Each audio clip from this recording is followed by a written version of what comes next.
Assalamualaikum warahmatullahi wabarakatuh. Kembali lagi di podcast kan dengan saya Kos Purnomo di sini. Nah, tentunya topik kali ini yang kita akan bahas tidak kalah menarik dengan topik-topik sebelumnya. Seperti kita ketahui bersama bahwa kemarin nih isu di bulan Mei, kalau teman-teman mengetahui, ada namanya isu kenaikan suhu bumi nih sebesar 1,5 celcius ya. Jadi kira-kira perankan seperti apa ya dalam pengendalian gas rumah kaca, kemudian bagaimana peran akreditasi menurunkan suhu bumi gitu ya. Nah, untuk menjawab itu semua, kita sudah kedatangan tamu yang sangat spesial. Beliau merupakan senior asesor. Seperti kenapa senior? Karena ketika saya lahir beliau sudah menjadi asesor, dan saya sampai saat ini menjadi asesor juga karena mentor beliau. Oke, langsung saja kita sapa Bapak Rustiawan Anis. Selamat pagi Pak Anis. Selamat pagi Pak Eko. Selamat pagi. Gimana Bapak, sehat kabarnya? Alhamdulillah sampai saat ini sehat walafiat Pak Eko. Terima kasih sudah berkenan hadir di studio podcast kan Pak. Sama-sama, terima kasih juga sudah diundang di studionya kan untuk podcast kan. Sudah berapa lama Pak di sini belum terakhir?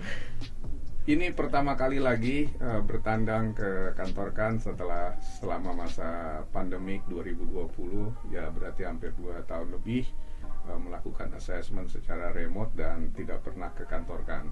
Luar biasa. Berarti ini pertama kali Bapak ya? Ya. Selama pandemi. Oke.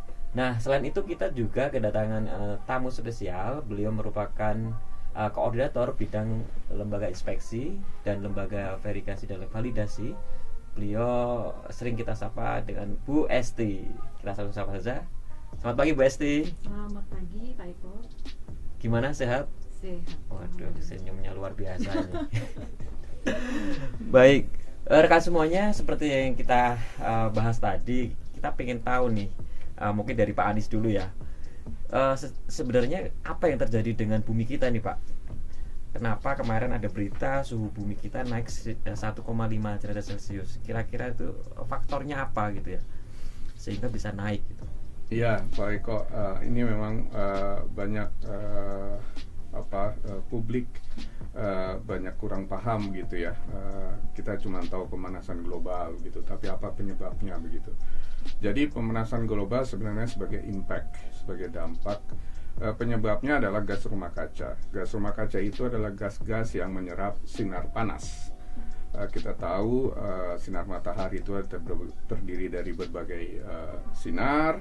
Ada sinar infrared, sinar yang lainnya. Nah, infrared ini menyerap sinar panas, merupakan sinar yang menghantarkan panas. Dan ada gas-gas yang kita sebut gas rumah kaca itu ada banyak sekali, tapi yang umum ada 6. Dan dari yang 6 itu ada 3 yang utama, yaitu karbon dioksida, metan, dan dinitrogen oksida. Nah, sebenarnya 3 gas ini ada secara alami, namun dengan adanya kegiatan industri, kegiatan manusia yang semakin intensif dari tahun ke tahun sejak zaman industrialisasi, maka tingkat atau intensitas dari gas-gas rumah kaca yang saya sebutkan tadi itu semakin meningkat. Nah, dengan semakin banyaknya gas rumah kaca, maka semakin banyak pula sinar panas yang terperangkap, diserap di atmosfer bumi, sehingga yang harusnya sinar panas itu kembali lagi ke atmosfer luar, itu terperangkap. Oleh karena disebut sebagai seperti efek rumah kaca.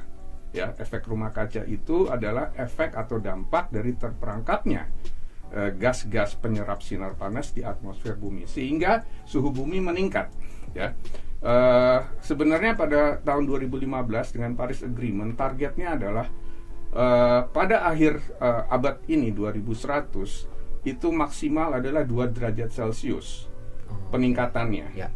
Tapi sekarang saja sudah 1,2 peningkatannya dari tahun 2015. Selama 7 tahun. Oleh karena target dari IPCC itu adalah diturunkan menjadi 1,5 derajat Celcius, agar supaya kita semua berupaya untuk mengurangi emisi dari gas-gas rumah kaca tersebut, agar temperatur muka bumi tidak semakin meningkat. Karena kalau temperatur meningkat itu impact-nya adalah kepada perubahan iklim. Ya, iklim berubah. Kita lihat sekarang kita tidak tahu lagi kapan musim kemarau, kapan musim hujan. Ya, kemudian dari belahan bumi yang lain ada yang dulunya tidak pernah banjir, sekarang banjir. Tidak pernah kekeringan, sekarang kekeringan. Jadi impact-nya kepada seluruh umat manusia di muka bumi, tidak hanya di sumber yang mengemisikan, tapi efeknya kepada seluruh kehidupan di muka bumi, baik di darat, di laut, hutan, ataupun di pertanian dan di mana saja. Begitu Pak Eko. Oke. Jadi sangat jangka panjangnya sangat mengerikan juga ya Pak ya. Sangat mengerikan, oleh karena sekarang disebut sebagai krisis iklim. Ya, krisis iklim, impact-nya sangat luas kepada seluruh umat manusia di muka bumi. Oke. Nah, terkait dengan terjadinya perubahan iklim ini kan hampir merata di seluruh dunia ya Pak ya. Ya. Nah, secara internasional isu ini seperti apa? Kemudian kira-kira dari Indonesia, dari tadi Paris di 2015 itu, Ya. jadi kemudian penjabaran sendiri di dalam negeri seperti apa khususnya di Indonesia? Ya, tonggak yang sekarang disepakati adalah Perjanjian Paris atau Paris Agreement 2015, di mana Indonesia salah satu negara yang meratifikasinya. Ya, kemudian dalam Paris Agreement itu setiap negara diwajibkan untuk membuat target penurunan emisi yang kita sebut NDC, National Determined Commitment.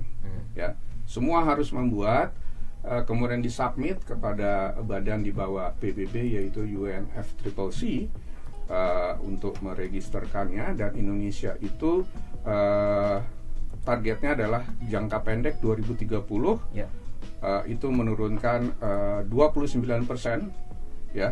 29% dari emisi baseline sebelumnya ya, yang telah tercatat sebelumnya pada tahun 2030. Jadi kita membuat inventarisasi berapa emisi kita, kemudian 2030 menurunkan sebanyak 29% dengan usaha sendiri. Tapi kalau ada bantuan pendanaan teknologi dari luar, ya. kita mampu menurunkan sampai 41%. Ya, karena yang terbesar adalah target penurunan emisi di sektor energi. Oke. Jadi harus ada transformasi energi, misalkan dari batu bara kepada yang renewable energy, ya. Kan itu butuh dana dan teknologi. Oke. Ya.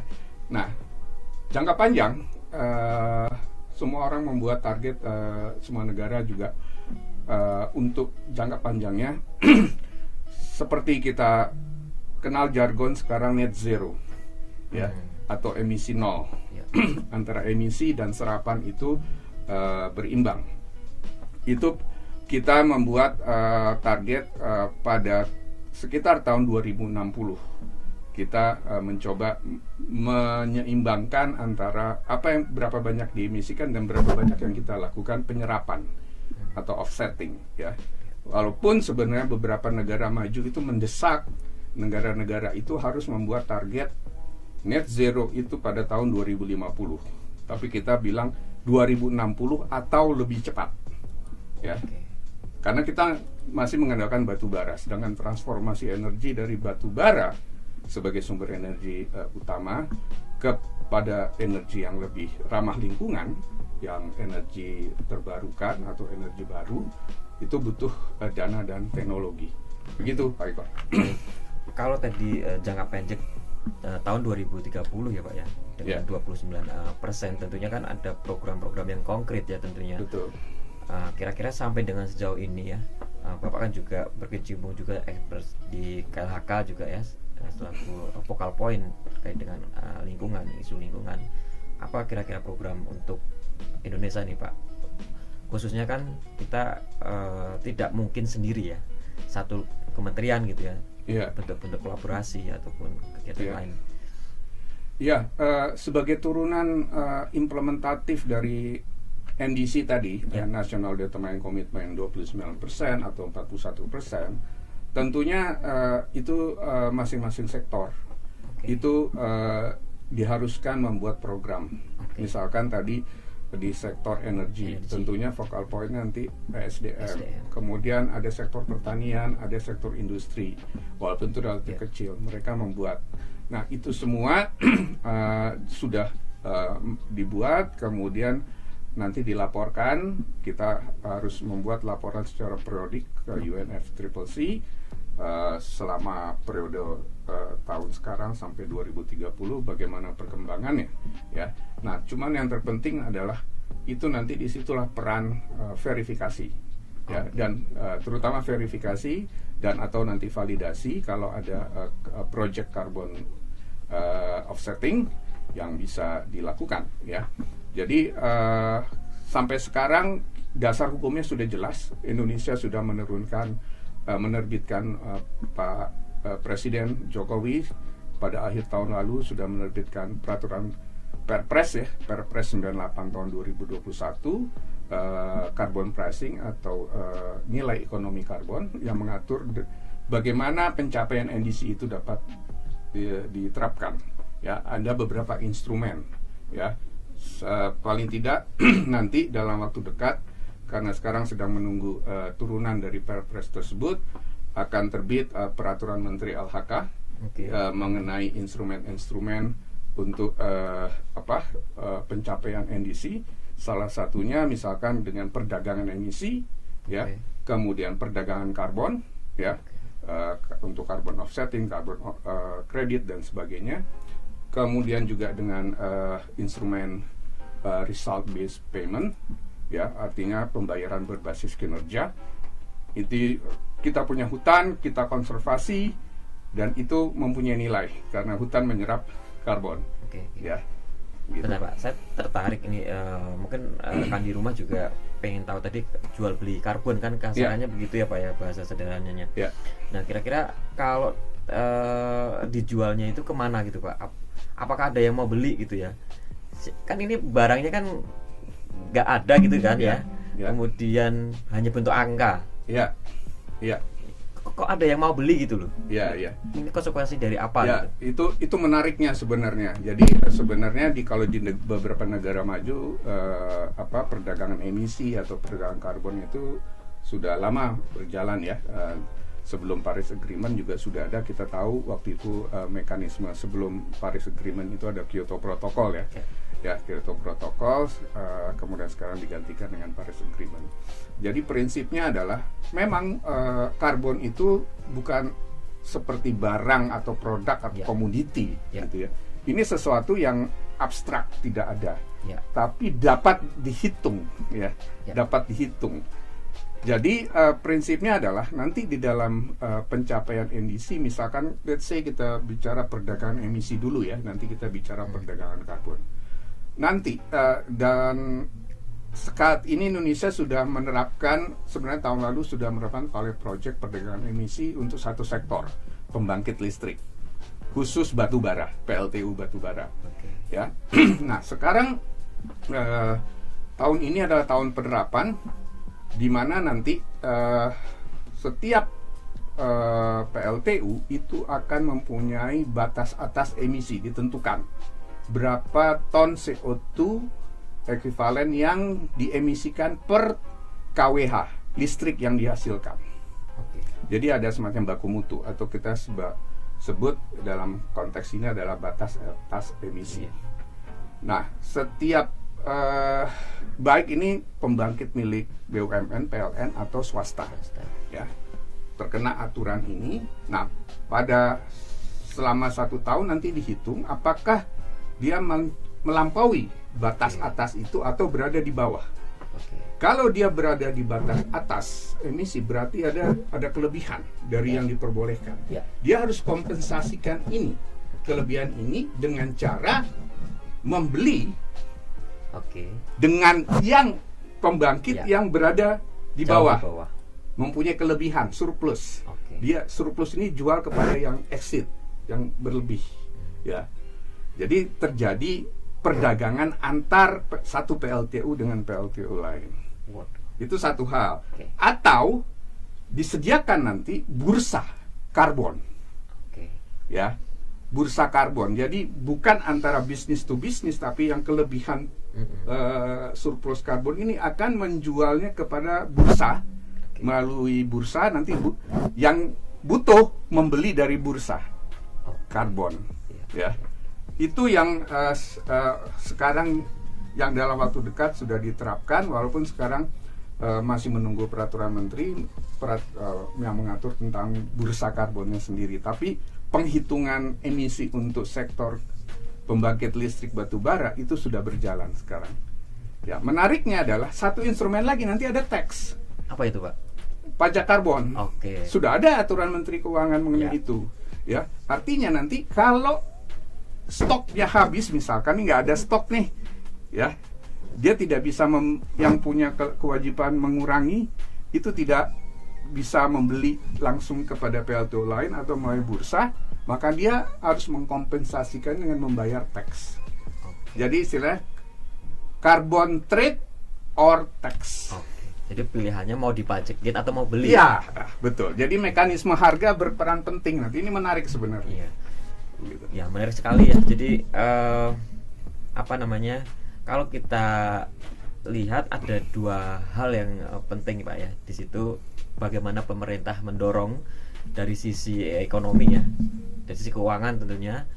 Tapi sisi lain siapa yang memastikan data-data itu akurat. Nah, nanti rekan-rekan akan kita bahas dengan Bu Esti ini ya. Tapi setelah pesan-pesan berikut ini.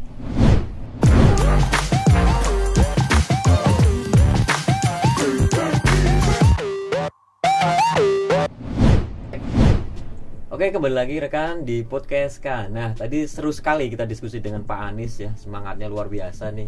Tapi satu hal lagi nih terkait dengan regulasi ataupun kebijakan pemerintah dalam mendorong penurunan gas rumah kaca. Kalau tadi disampaikan ada beberapa sektor bisnis itu ya yang memang dimandatorikan atau diwajibkan untuk mengurangi. Tadi kalau bicara PLTU gitu ya, mungkin Pak Anies bisa menjelaskan kembali ya, sektor apa saja sih sebenarnya yang sampai saat ini atau ke depan waktu dekat gitu ya yang diwajibkan untuk dapat meneruskan emisinya ya dalam produktivitasnya gitu.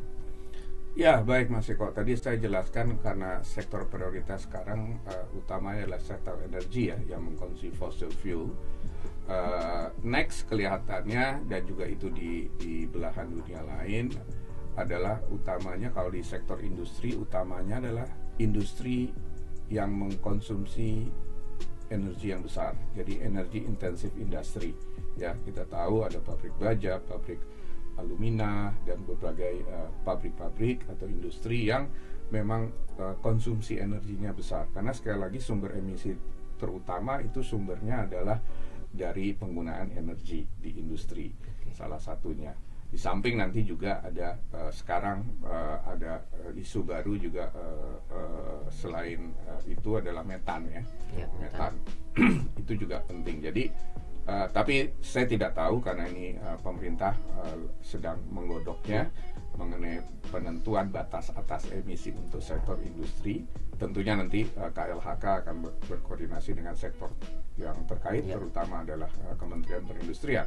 Tapi kalau di luar, memang setelah itu terutama adalah energi intensif industri yang diharuskan mengurangi emisinya, dan tentunya dia harus menghitung setiap tahunnya berapa inventarisasi dan kuantifikasi emisi gas rumah kacanya.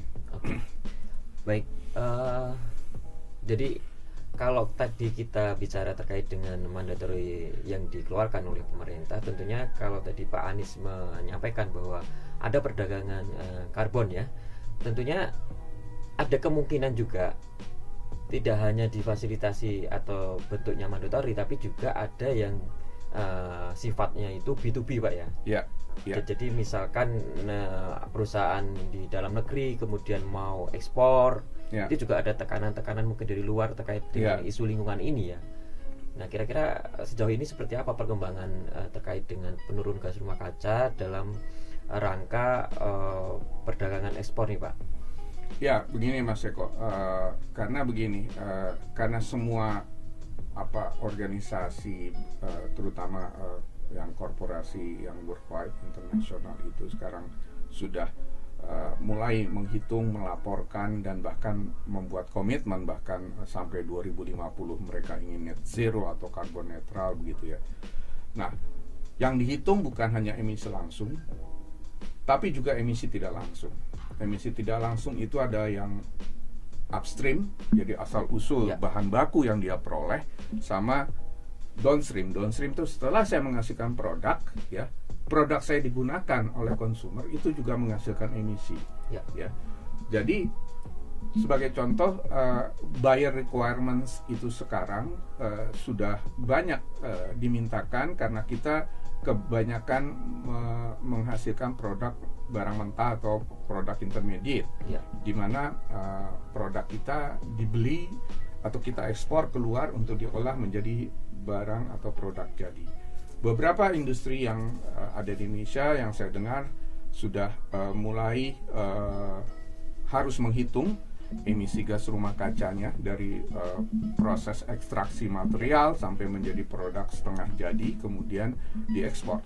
Karena buyers mereka meminta berapa emisi gas rumah kaca dari 1 ton atau volume yang dia hasilkan. Ya.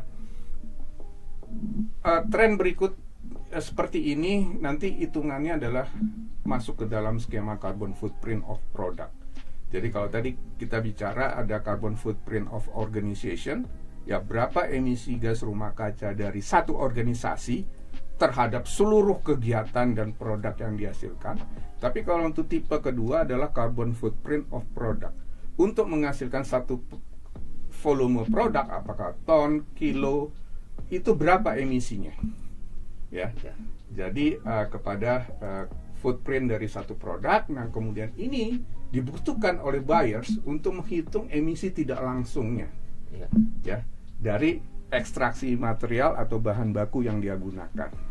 Kurang lebih begitu. Jadi ada yang mandatory, ada yang buyers requirement, ada nanti satu lagi yang berupa corporate image, di mana membuat pledge untuk saya akan carbon netral, saya akan net zero pada 2050 dengan plan seperti ini, ya.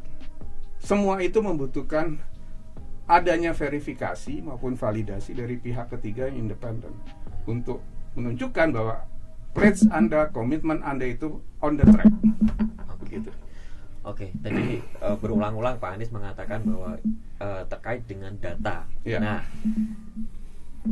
kiranya kita akan langsung ke narasumber kedua kalau masalah data ini, karena tadi tentunya kita butuh lembaga kan Pak ya, lembaga yang memastikan data itu betul. Nah, langsung saja kita tanyakan ke Bu Esti ini, gimana Bu? Kira-kira tadi Pak Anies sudah menyampaikan bahwa perusahaan mau jual beli karbon harus dipastikan pihak ketiga apakah karbon yang diturunkan itu benar-benar sesuai atau tidak. Nah, kira-kira dari sisi akreditasi, dari sisi Komite Akreditasi Nasional, kira-kira apa yang ada saat ini terkait dengan hal tersebut? Baik, terima kasih Mas Eko. Selamat pagi Pak Anies. Pagi Mbak Esti. Jadi sebenarnya Komite Akreditasi Nasional ini sudah membuka skema untuk akreditasi lembaga verifikasi dan validasi, Mas Eko. Siap. Dan kabar gembiranya sudah diakui oleh Asia Pasifik ya. Oke. Gitu. Jadi kita sudah punya MRA dengan untuk seluruh negara Asia Pasifik, keterterimaan saling pengakuan. Oke. Jadi semua yang dikeluarkan sertifikat LVV yang terakreditasikan sudah diterima gitu ya. Betul. Dan itu keuntungannya tadi ya dalam mendukung jual beli karbon tadi ya. Nah, kedua dari kalau tadi ada namanya lembaga verifikasi dan validasi, kira-kira persyaratan untuk menjadi lembaga verifikasi dan validasi itu kira-kira susah nggak sih Bu? Karena kan tadi kaitannya dengan barang yang nggak terlihat nih. Gitu. Ya. Jadi sebenarnya ada dua sisi ya Pak Eko. Jadi ada dua sisi. Yang pertama, sebuah organisasi ini pasti harus legal, gitu ya. Kan akan melihat status legal dari organisasi tersebut. Apakah dia berbadan hukum yang memang sah, gitu ya. Kemudian yang kedua dari sisi manajemennya pasti kan akan melihat dari sisi manajemennya apakah dia sesuai dengan lembaga verifikasi validasi. Dia harus memenuhi ISO 17029 dan juga ISO 14065 gitu. Nah untuk operasionalnya dia harus sesuai dengan ISO 14064 part 3 gitu. Nah saat ini sudah mempersyaratkan bahwa lembaga verifikasi dan validasi yang mengajukan permohonan ke KAN ini harus sudah sesuai dengan standar yang terbaru. Oh iya, baik. Berarti dari sisi KAN sudah siap ya menyambut apapun nanti kebijakan isu-isu terkini terkait dengan gas rumah kaca dan sebagainya. Kan sudah secara internasional juga sudah siap, secara kompetensi SDM yang dimiliki asesor juga sudah siap, termasuk infrastruktur tadi, persyaratan apa saja ya. Nah selanjutnya kalau kita bicara tadi perhitungan ya, ini ke Pak Anies lagi nih. Bapak kan juga sebagai expert di dalam skema LVV ini ya Pak ya, dan juga asesor yang mungkin sudah sekarang berapa Bu Esti ya klien untuk LVV ya? Klien kita terakreditasi sudah 3, saat ini 3 untuk lingkup GRK gas rumah kaca dan juga untuk Korsia ya. Ini persyaratan dari IKO. Kalau untuk yang sejak tadi disampaikan Pak Anies, Perpres nomor 98 tahun 2021 ini terbit, ada peningkatan signifikan nih untuk permohonan kepada KAN. Berarti market ataupun lembaga verifikasi sudah mengetahui hal ini dan mereka juga sudah siap ya untuk mengajukan agresi KAN gitu. Kalau tadi Pak Anies disampaikan oleh BSD bahwa ada 3 yang sudah existing sekarang ya terakreditasi. Dari pengalaman Pak Anies nih yang mungkin sudah banyak berkecimpung di situ, kira-kira teman-teman lembaga validasi verifikasi calon nih yang mungkin 10 gitu ya, kira-kira apa Pak yang perlu diperhatikan gitu ya dalam mengapply skema itu atau yang ingin menjadi lembaga verifikasi validasi yang perlu diperhatikan? Ya, terima kasih. Pertanyaan yang sangat baik Pak Iko. Memang skema validasi dan verifikasi tadi Bu Esti katakan berbasis kepada standar ISO 17029. Ini relatif sedikit berbeda dengan skema yang sebelumnya yang banyak di sertifikasi sistem manajemen ataupun di produk. 1729 itu relatif baru, standarnya baru terbit 2019. Sebenarnya itu berkaitan dengan validasi dan verifikasi informasi di seluruh sektor. Ya, tapi GRK gas rumah kaca ini sudah lebih dahulu sebelumnya. Sebelum 1729 sudah ada 1465 versi edisi pertama tahun 2009 ya. Nah, ini diadop. Apa yang membuat berbeda? Karena dalam validasi dan verifikasi informasi ini yang dinilai adalah data ya. Data harus dinilai, dipastikan kebenaran, keakurasiannya, tidak ada kesalahan, kalaupun ada kesalahan masih dalam batas toleransi. Jadi bagi auditor yang biasa berkecimpung di produk, di sistem, itu harus membuat switching cara berpikir. Yang diaudit adalah satu data dan informasi dan harus dipastikan akurasinya. Ya. Itu yang sangat berbeda dan dituntut kompetensi sangat baik dari calon-calon verifikator dan validator ya. Jadi pesan saya memang lebih kepada kompetensi kepada orangnya. Itu yang perlu harus di-upgrade dan ditingkatkan dari skema yang memang sudah dioperasikan sebelumnya oleh banyak lembaga sertifikasi. Gitu kurang lebih Mas Eko. Baik, terima kasih Pak Anies. Namun ada yang mau lewat berikutnya guys. Tentunya nanti kita akan undang Pak Anies kembali ya terkait dengan tadi teknisnya. Seperti teman-teman juga pengen tahu nih Pak Anies, tapi dengan episode yang lainnya dan waktu yang lebih panjang lagi tentunya. Sekali lagi ucapkan terima kasih kepada narasumber sudah hadir. Baik, rekan, saya Eko mau undur diri. Assalamualaikum warahmatullahi wabarakatuh. Waalaikumsalam.